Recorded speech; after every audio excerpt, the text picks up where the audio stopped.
Good morning, friends. Last lecture we have to end of the application of the solid electrolyte. Okay, in this lecture we have to discuss about the non-stoichiometric compound. Okay, this is the second point in the chapter, that is about the non-stoichiometry.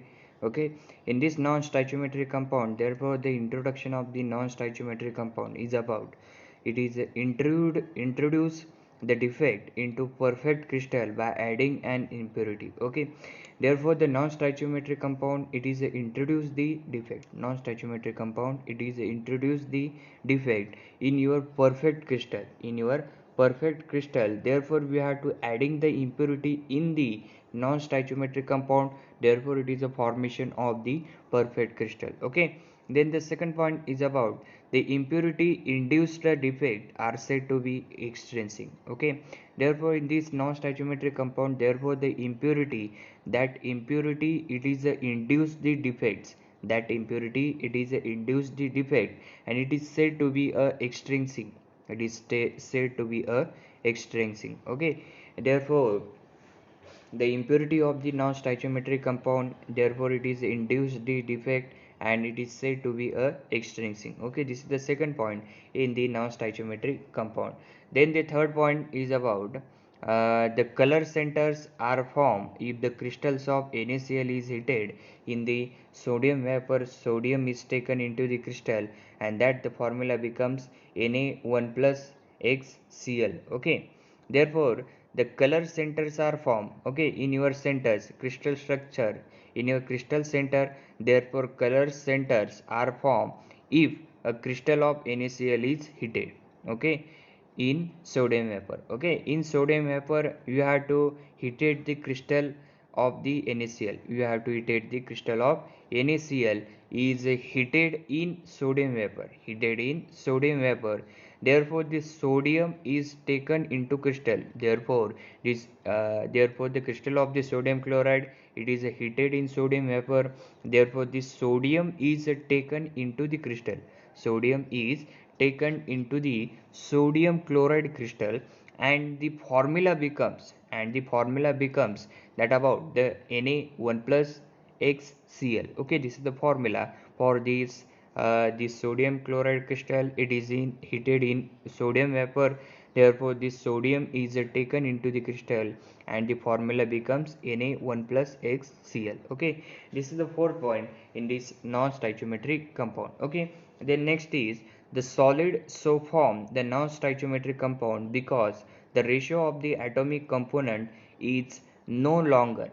Okay, the solid is so form the non-stoichiometric compound because the ratio of the atomic component is no longer and the simple integral that we have to come to expect for the well characterized compound. Okay, therefore in stoichiometric compound, therefore the solid are formed. Okay, this solid so form the non-stoichiometric compound,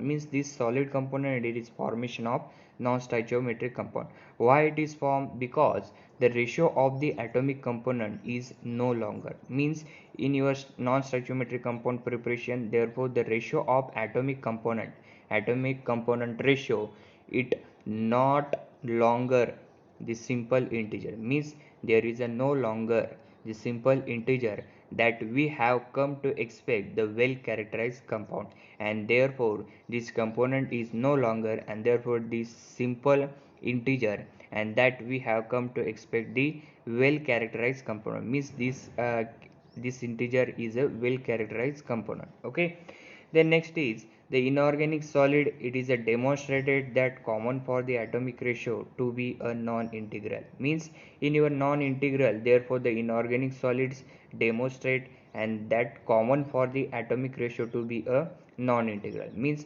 atomic ratio of the non-integral, it is a common for, inorganic solid, demonstrate this is the common. Okay, this is the common term for the atomic ratio to be an non-integral. Okay, these two are non-integral.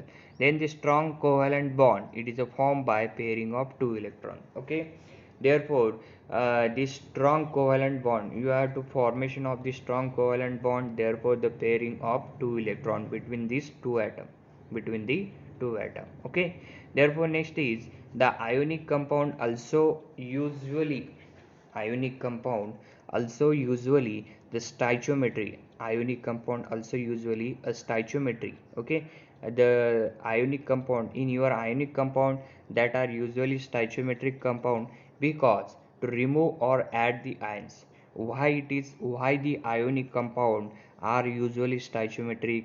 Because to remove or the add the ions means in your ionic compound, to remove or add the ions means some ions are removed and some ions are added into the ionic compound, and these ions, it is a required considerable amount of energy. Means removing and adding the ion, it required for the stoichiometric reaction, therefore it is a considerable amount of energy. Okay, this is the point in the non-stoichiometric compound. And the next is the crystal contain and the element with the variable valency, then the change in the number of ions that the element can be compensated by changing in ion charge, and it maintain the charge balance but alter the stoichiometry. Okay, therefore in your crystal contain, okay, in crystal contain, that the crystal contain in non-stoichiometric compound, and that is the variable valency of the crystals.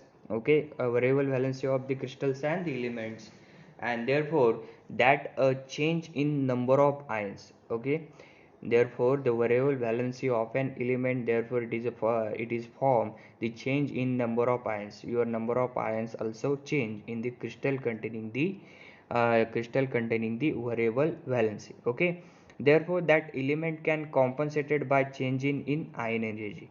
Means your crystal containing the element with the variable valency, therefore the change in number of ions, therefore the element can be compensated by changes the ion charge. Means your element ion charge is also changes, elements ion charge also changes by this number of ions is changes. Okay, and this maintain the charge balance but alter the stoichiometry. Okay, therefore this term, it is a maintain the charge balance between these two ion and they alter the stoichiometry between the ion. Okay, and they can made by introducing impurity into the system but are frequently consequence of the ability of the metal to exhibit the variable valency.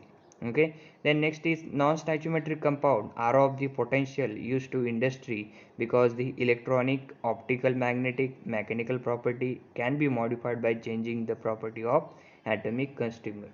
Okay, in this non-stoichiometric compound, therefore the potential is used in the non-stoichiometric compound, the potential is used to industry. Means in non-stoichiometric compound the potential is used to industry because why the non-stoichiometric compound potential is used to industry? Because the electronic and the optical,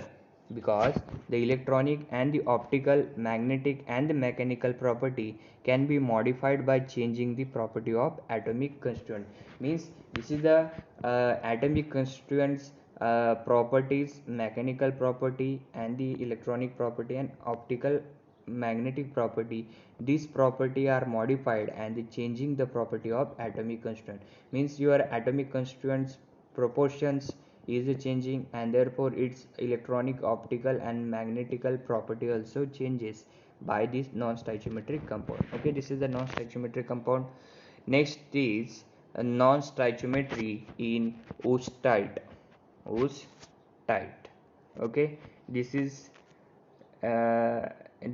lecture in next lecture. Okay, this point in start in next lecture.